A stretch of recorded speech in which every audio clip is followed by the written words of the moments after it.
Okay, we are live. Welcome back, everyone. I'm Mia, your host, and today we have a very special guest. I'm here every other episode. A very beloved guest. My colleague, my neighbor, the man who lives 2 blocks away and still shows up 5 minutes late. 3 minutes. Tom. Say hi, Tom. Hi. Amazing. The energy, the charisma. Okay, today's topic is travel. And I have been waiting for this episode for a long time because Because you talk about travel constantly? travel is one of the most important things in life, and also because our listeners love this topic. So, first question. Tom, have you ever been to another country?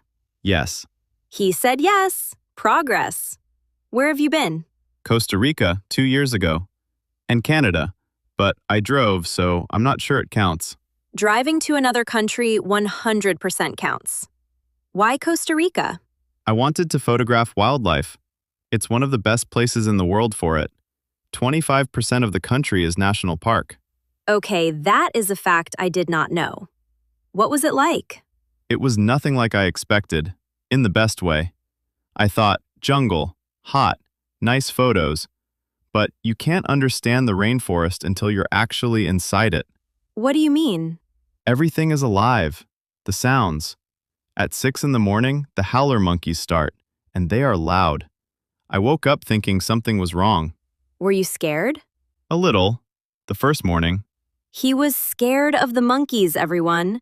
The wildlife photographer was scared of the monkeys. They sound like a horror movie. That's a reasonable reaction. I love this. Okay, best moment of the trip. I saw a sloth. In the wild, just hanging in a tree. I stood underneath for about 40 minutes. 40 minutes! Just watching a sloth. It's meditative. You forget how fast everything usually is. The sloth does not care. The sloth has decided that this branch is enough, and honestly, I respected that. Tom, that is the most beautiful thing you have ever said on this podcast. Thank you. Worst part of the trip? Food poisoning. Day 3. Immediately. I don't want to talk about it. We respect that. Moving on.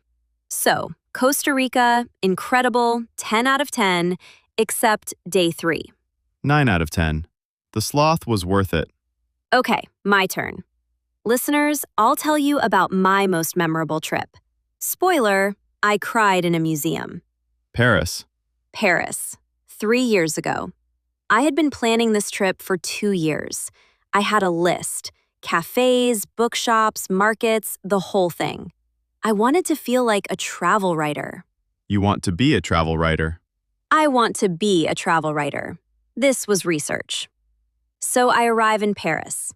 Day 1, perfect. Croissant, Seine River, golden light.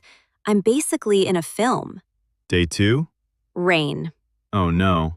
Day 3, 4, 5, rain, rain, wind, and rain. On day 5, I thought, okay, the Louvre. That's what you do. I will stand in front of the Mona Lisa and it will be worth it. Was it? Tom, she is small. What? The Mona Lisa.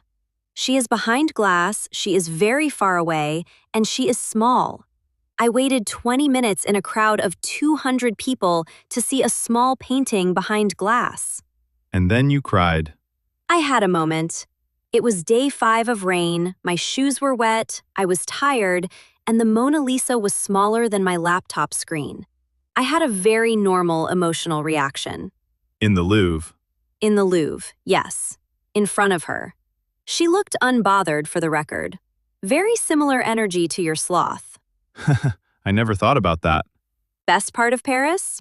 The bread. Tom, I cannot explain it. Every single morning, fresh bread, and I would just stand on the street and eat it and think, okay, this is why people come here. Not the Mona Lisa, the bread. So your review of Paris is small painting, good bread. And the crepes. 9 out of 10. Would go back immediately. Okay, dream destination. One place. Money is not a problem. Work is not a problem. Tom, where do you go? Namibia. Namibia, tell us. Southern Africa. The Namib Desert. It's one of the oldest deserts on Earth. The landscapes are like nothing else. And the wildlife? Elephants, lions, cheetahs, leopards. For a wildlife photographer, it's one of the best places in the world. Okay, so Tom works as a software developer at Dataflow, data analyst by day, wildlife photographer by heart. Namibia is the dream. Have you been? Not yet. I have a folder on my laptop, Namibia Research. I've been adding to it for 3 years. He has a research folder. I have a research folder too. Mine is for Japan, You've never been to Japan. which is exactly why I have 4 years of research. Tom, I have a spreadsheet. Neighborhoods in Tokyo, temples in Kyoto, a specific ramen shop in Osaka with a 2-hour wait. 2 hours for ramen? The best ramen. I will stand in that line. I have decided. Listeners, what about you? Where do you want to go? Tell us in the comments. I read every single one. I also read them. Tom reads them and never comments. I comment internally. Next question, and this one is good. What kind of traveler are you? Cities, nature, or beach? Nature, always. Explain. Cities stress me out. Everyone is moving fast, there's noise, there's no... Energy. That's called energy, Tom. I love cities. New neighborhood every morning, different coffee shop every afternoon. You never know what's around the corner. You get lost. I explore freely. You called me from a parking garage in Chicago. I was exploring a parking garage. It was an adventure. Listeners, Chicago is a wonderful city, very easy to navigate. I just personally prefer to not use maps because then it's more... You called me twice. That's not... Okay. What about beach? I don't really do beaches. Tom, everyone does beaches. Sand gets into everything. Camera bag, shoes, laptop case. Why do you bring your laptop to the beach? I don't bring it to the beach. I bring it on trips. There's always sand somehow. Also, I know for a fact that you burn immediately. I do, very pale, even with SPF 50. So Tom's travel type is forests, mountains, deserts, absolutely no sand, minimum sun exposure. That is accurate, yes. It's so specific. I love it. I'm a city and beach person. I want a coffee in the morning and a sunset in the evening and a market in between. That sounds exhausting. That sounds like living, Tom. Okay, packing. This is where we are very different people. Tom, how do you pack? One carry-on, always. For how long? Any trip. 2 weeks? Yes, one bag. Listeners, he said 1 bag for 2 weeks. Tom, what is inside this bag? 3 shirts, 2 trousers, 1 jacket, socks, underwear. The camera equipment takes about half the space. So the camera has more luggage than you. The camera is more important than me on this trip, yes. Okay. What about toiletries? Small bottles, or you buy things when you arrive. This is very efficient. I respect it. I do not do this. I travel with what I call a thoughtful selection of options. You check a bag. I check a bag, a large one. Tom, what if it's cold in the morning and hot in the afternoon? What if there's a nice dinner? What if I want to look like a travel writer in a beautiful city? You need 7 outfits for that? I need choices. Listen, last year I went to a conference in Austin. I decided to be brave. I packed light. Small bag, 1 week, very efficient Mia. What happened? Day 2. I spilled a full coffee on my only good blouse before a presentation. Oh no. I had to present our Q3 social media strategy to 40 people in a blouse I bought from the hotel gift shop. It had a cactus on it and the words Austin Vibes in large letters. In front of 40 people. My manager was there. She never said a word, not one word, which was honestly worse than if she had said something. So the lesson is, pack more. The lesson is, pack for who you actually are, not who you plan to be. I am a person who spills coffee. I have always been this person. I will always need a backup blouse. Or don't spill coffee. Tom, some people are coffee spillers. We exist. We deserve representation. Okay, New topic. Worst travel experience. Not just the food was bad, I mean a real disaster. Tom, go. Airport. 3 years ago, I was flying to Vancouver for a photography workshop. My connecting flight in Chicago was canceled. Oh no. It was fine. These things happen. I went to the customer service desk. There was a line. How long? 4 hours. 4 hours in a line. 4 hours.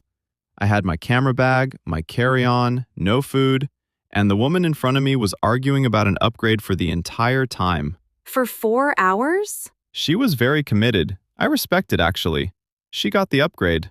Did you get on a flight? I got on a flight at 11 p.m. I arrived in Vancouver at 2 in the morning.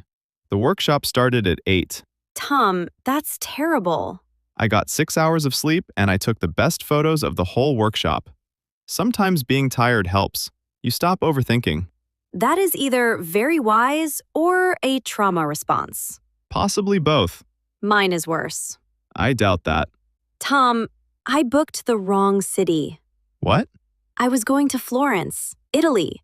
I booked a flight to Florence. I did not check which Florence. There's more than one Florence? There is a Florence in South Carolina, Tom. It is not the same as Florence, Italy. How did you not notice? It was a good price. I was excited. I clicked too fast. I only realized at the airport when the gate said South Carolina. What did you do? I stood there for a very long time. Then I called my mom. She laughed for approximately 4 minutes without stopping. Did you go to Florence, South Carolina? I did not. I booked a new flight to Italy for 3 times the price, and I never told my manager why I needed an extra day off. Listeners, this is a real story. This actually happened. It absolutely happened, and I have grown as a person because of it. Always. Check the state. Or the country. Or the country, yes. Okay, culture shock. Something that surprised you in another country. Something you didn't expect at all. Tom? Costa Rica. The concept of time. What do you mean? Tico time. In Costa Rica, if someone says they'll meet you at 2, they mean somewhere between 2 and 4. Maybe 3:30. It's not rude, it's just how things work there. How did you handle that? The first day, badly.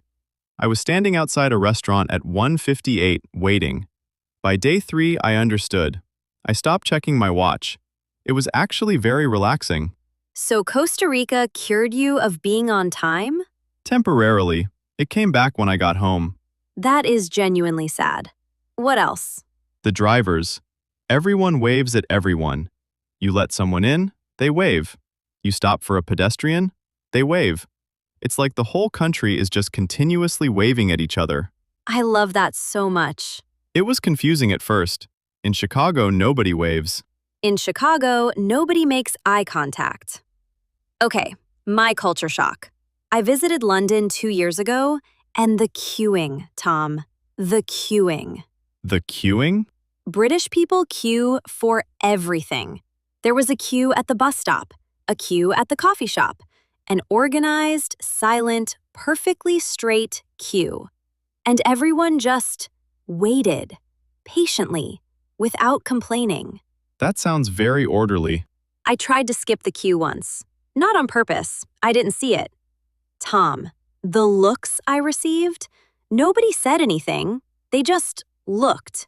Cold and disappointed, like I had personally failed them. British disappointment is very specific. It is a whole other language. I joined the back of the queue immediately and apologized 3 times. Did it help?